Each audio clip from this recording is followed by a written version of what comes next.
I believe that the most positive influence we can have on our own lives and on our relationships and our communities comes from our own sovereignty, the direct meeting place between ourselves and universal consciousness.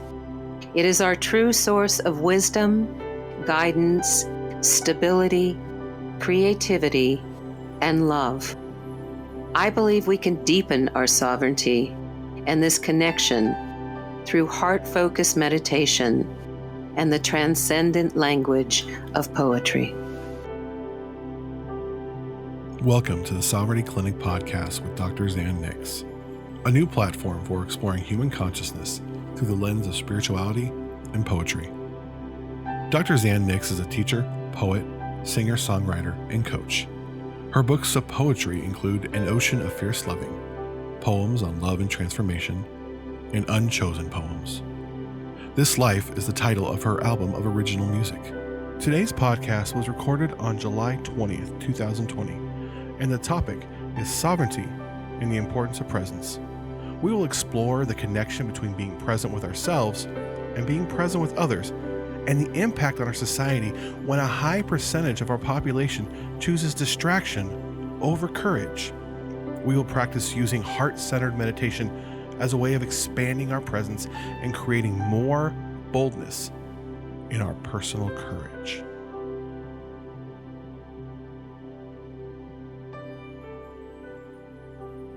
So now, today's topic is presence.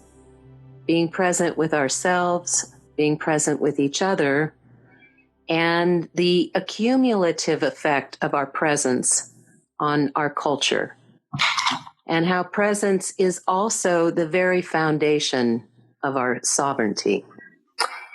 And if you remember back in one of our talks about sovereignty, what the definition of sovereignty is, it's that part of us that connects to the wisdom and the creativity and the guidance and the love of universal consciousness. It's the Atman, or the God within, that is always connected to the Brahman or God or whatever term you want to use for that higher power. It really doesn't matter because it will never touch what it is. So that is the definition of sovereignty. And whenever I've reflected on presence, my attention has been mostly in two areas. If I'm present with myself and if I'm present with you. And I've come to the conclusion that if I'm not being present with myself, the likelihood of being able to be present with you is going to be pretty diminished. So it happens with all of us, we get distracted and we simply aren't there in the moment. So being present is a practice. It's not a goal or an accomplishment. And meditation is also a practice that helps us be more present, because that's exactly what we're doing when we meditate. We're bringing ourselves back into this moment. And so when we have monkey mind or a lot of activity, we continually, instead of following those thoughts or trying to fight those thoughts, we continually come back to our breathing, which brings us back to the moment. And sometimes when we are seeking or deeply focused, our capacity to open to the authenticity in the moment is lessened. So in this strange way, seeking can actually get in the way of being present. This is a humorous poem about missing what's there when we are focused on what we think should be there. It's called Smart Cookie, and it's written by Richard Schiffman. This fortune that you seek is in another cookie, was my fortune. So I'll be equally frank. The wisdom that you covet is in another poem. The life that you desire is in a different universe. The cookie you are craving is in another jar. And the jar is buried somewhere in Tennessee. Now, don't even think about searching for it. If you found that jar, everything would go kerflooey for 1,000 miles around. It is the jar of your fate in an alternate reality. Don't even think of living that life. Don't even think of eating that cookie. Be a smart cookie. Eat what's on your plate, not in some jar in Tennessee. That's my wisdom for today, though I know it's not what you were looking for. So it happens with all of us. We get distracted, and we simply aren't there in the moment. So being present is a practice. All of us have the experience of someone listening to us with presence. They aren't thinking about what we are going to say or solving something for us or sharing a story that's similar to our story. They are simply and deeply listening, which feels like we are being seen. And unconsciously, we just want to show more of ourselves. And this reminds me of a quote that I love from the movie Shirley Valentine, when Shirley says, "There's something so beautiful about when someone loves you because there's so much more of you there." And the opposite is true as well. When my attention is totally absorbed in something and I'm not listening, really listening, to be all there for someone, there's just less of them there. But I have found that a practice of meditation actually helps my attention be present. It feels like I'm more flexibly able to move my attention from one thing to another thing. Like in meditation, moving from thoughts to stillness, there's a groove that's been developed. There's a muscle that's become stronger. I believe this is really important right now in our current times, because what I hear people saying right now in today is that there is so much going on. They can't focus, and they have a lot of anxiety about how to contribute positively to movements, to politics. And oh, by the way, the coronavirus numbers are going up. And how do I plan? And how do I predict with so much unpredictability? Many of us right now are experiencing overwhelm with unfamiliarity. So being able to stay present with ourselves is very important for grounding and coming back to center. Meditation is a way to build our heart muscle so we can be with our emotions, our sadness, anxiety, confusion, anger, and the feeling of just being out of control, and yet still remain present. If we are always with people that are not present, or we are one of those people, we may begin to doubt the importance of who we are. This happens with those of us that were raised by parents that for some reason, whether it was addiction or overwhelm or illness or trauma, were just not able to be there with us. We may have learned unconsciously that who we are was not valuable, lovable, and important. We may have even started to doubt our own sovereignty, our spontaneity, our authenticity, because we weren't being it. There may have been less of us there. And we still may be recovering and discovering some of those parts of ourselves. As David Rico says, eventually we realize that whatever in us has remained folded up is really that about us that was never loved. But each of us are very important and lovable. And staying present with our sovereignty helps us know this. An expression the Balinese have for this remembrance, which is so beautiful, is Om Namah Shivaya. I bow to the God within myself. Here's a beautiful poem by Mary Oliver that talks about rediscovering that preciousness within the self, within her own life, by simply being present with herself in nature. It's called The Summer Day. Who made this world? Who made the swan and the black bear? Who made the grasshopper? This grasshopper, I mean. The one who has flung herself out of the grass. The one who is eating sugar out of my hand. Who is moving her jaws back and forth instead of up and down. Who is gazing around with her enormous and complicated eyes. Now she lifts her pale forearms and thoroughly washes her face. Now she snaps her wings open and floats away. I don't know exactly what a prayer is.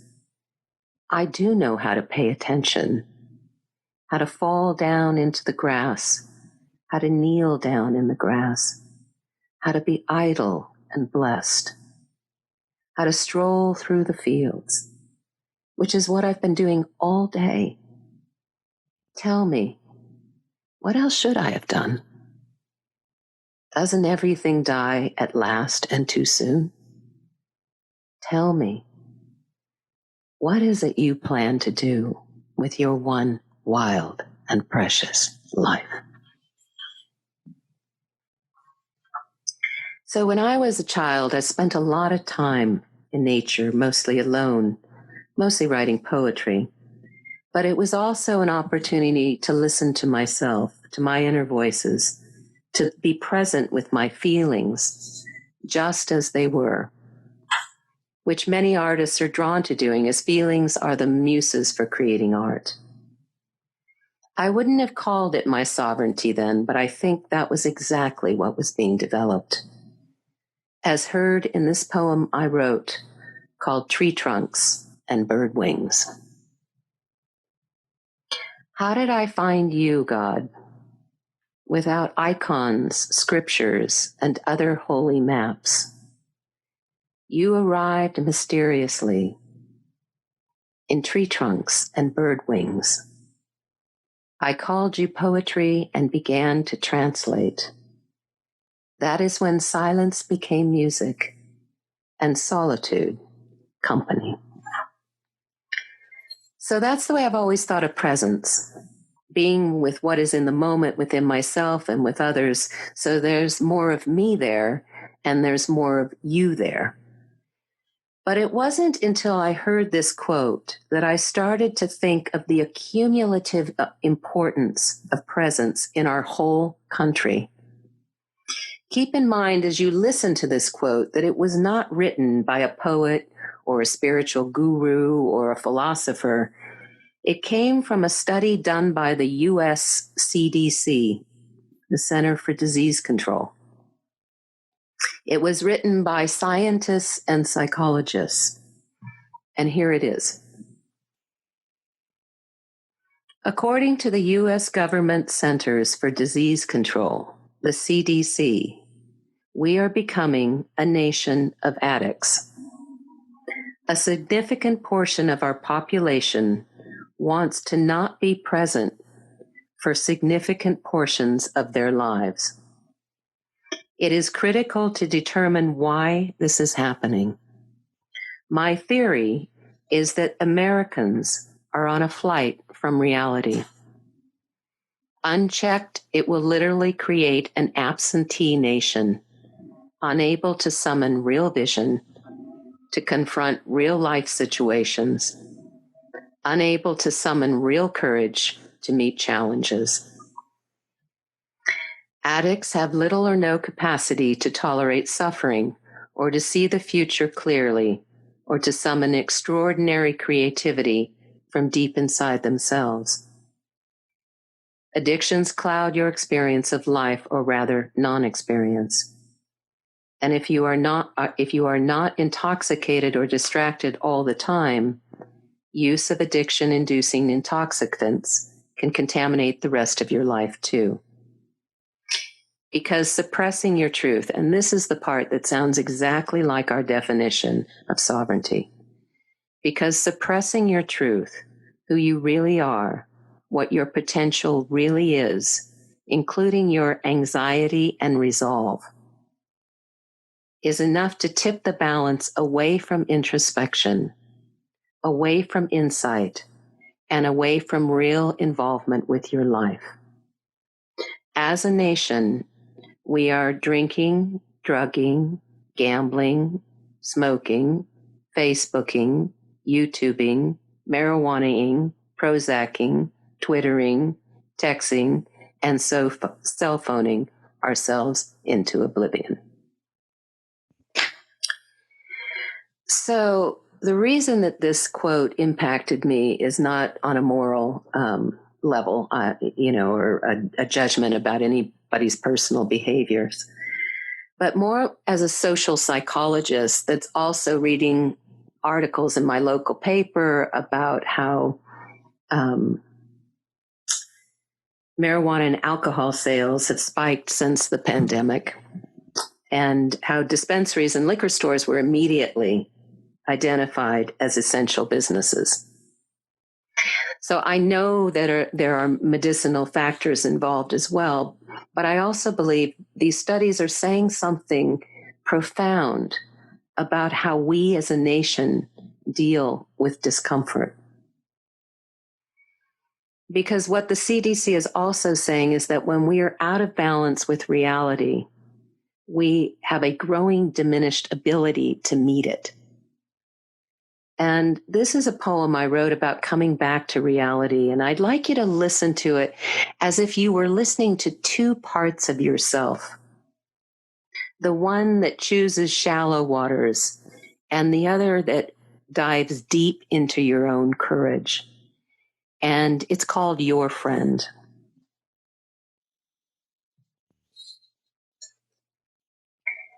Tell your friend good things come to good people, that it all works out in the end, that she will be rewarded one day. And one look into her eyes will tell you what you said was for yourself. Raw vulnerability has always made you squirm. Addictions have kept you out of that neighborhood. Your friend's way of finding home again disturbs you. She gives from places once robbed. She loves from parts abandoned abruptly. She creates beauty out of shattered dreams. What she understands is not positive thinking, but what comes and arrives with no guarantees. A dialogue with God translated through silence. You long for what your friend receives: peace, guidance, surrender. What you'd labeled weakness and thrown out. And fear is your darling now, the possessive seductress that holds the key. One day, if you are lucky, you will find yourself lost, returning from the honeymoon, shattered but real, longing not for platitudes, but for the heart of your friend. So how do we find the strength and inspiration to choose courage over comfort? Courage coming from the word cœur, which is French for heart. How do we, instead of spending significant portions of our lives not being present, as the study says, to spending significant portion of our lives exercising our courage, tipping the balance back to introspection and insight and real involvement with our lives?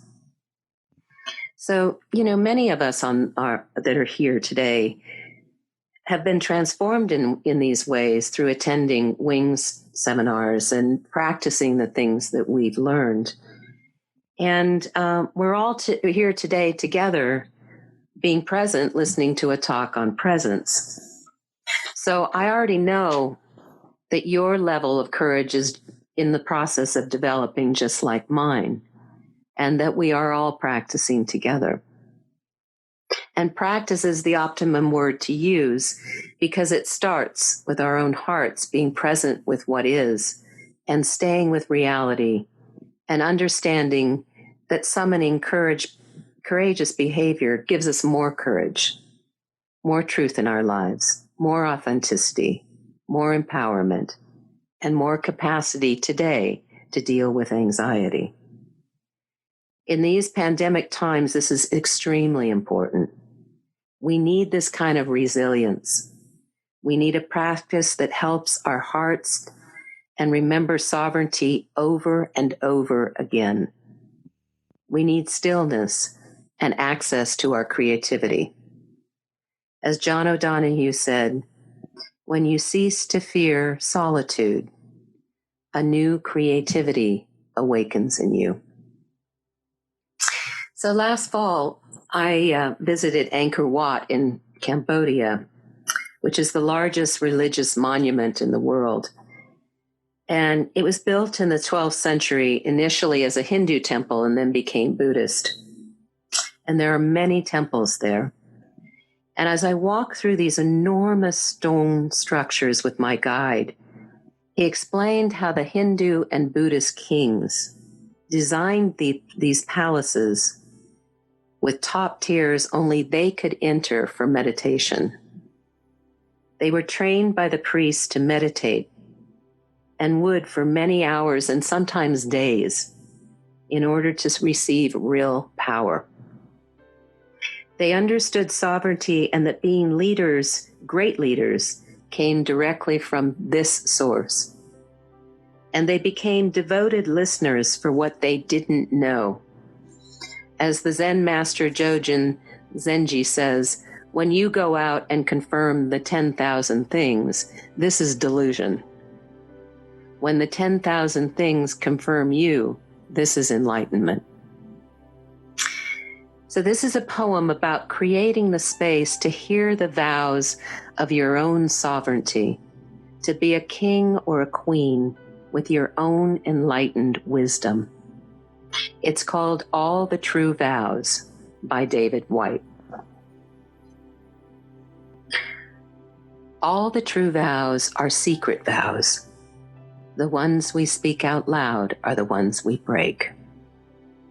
There is only one life you can call your own, and 1,000 others you can call by any name you want. Hold to the truth you make every day with your own body. Don't turn your face away. Hold to your own truth at the center of the image you were born with. Those who do not understand their destiny will never understand the friends they have made and the works they have chosen, nor the one life that awaits beyond all others. By the lake and the wood and the shadows, you can whisper that truth to the quiet reflection you see in the water. Whatever you hear from the water, remember, it wants you to carry the sound of its truth on your lips. Remember, in this place, no one can hear you, and out of the silence, you can make a promise it will kill you to break. That way you'll find what is real and what is not. I know what I am saying. Time almost forsook me, and I looked again. Seeing my reflection, I broke a promise and spoke for the first time after all these years in my own voice, before it was too late to turn my face again.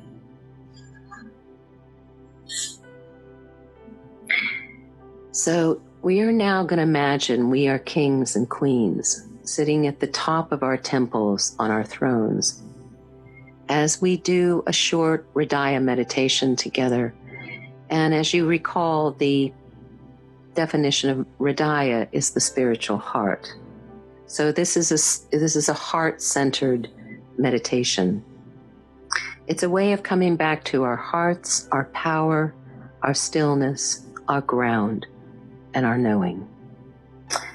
So at this time, I'd like for you to sit comfortably in a way that you can keep your back straight. And I'd like you to take 3 very, very deep breaths.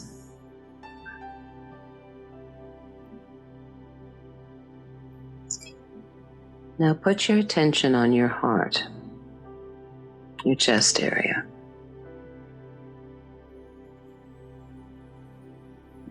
Continue breathing. And notice the void at the top of your in-breath and the bottom of your out-breath.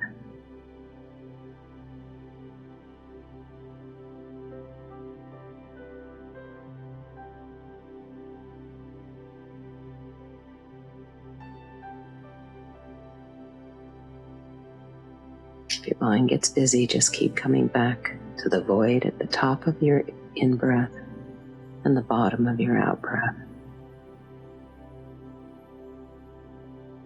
And rest in your heart.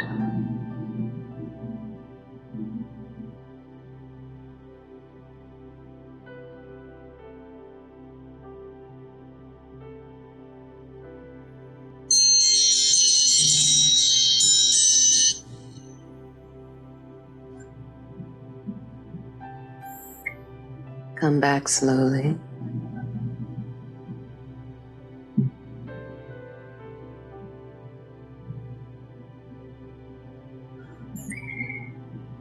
And remember, when things get chaotic,